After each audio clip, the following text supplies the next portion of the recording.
Баршаңызға сәлем. Бүгін балалық шақтың дәмін еске алатын боламыз. Қамырдағы шұжықлар дайындаймыз. Каналыма тіркелуді ұмытпаңыздар. Ең алдымен бізге жылы сүт қажет болады. Оған біз 50 мл сұйық май құямыз. Тұз, ашытқы және қантты араластырып, жаңағы сүтке қосамыз. Шамамен 400-450 грамм ұнды илеп алып, бірден қоспаңыздар. Жұмсақ қылып қамыры илеу керек.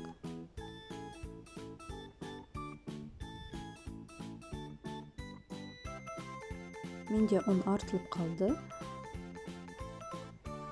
Кішкене сұйық май қолымызға құйып, қамырымызды тағы бір мәрте басып жібереміз.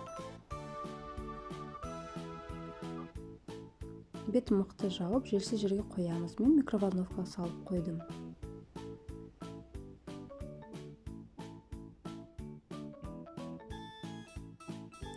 Қамырды екіге бөліп, 10 шақты бөлшектерге кесіп дайындап қоямыз.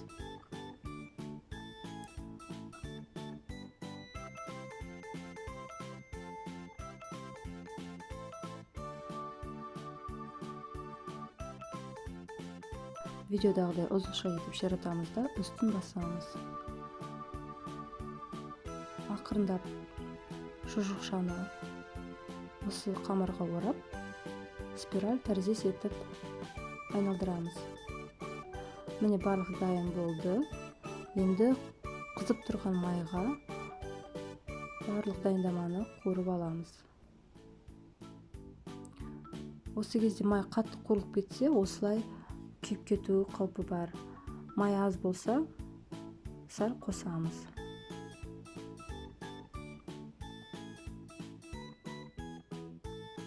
Міне біздің шұжықшаларымыз дайын болды. Өте дәмі керемет. Назарларыңызға рахмет.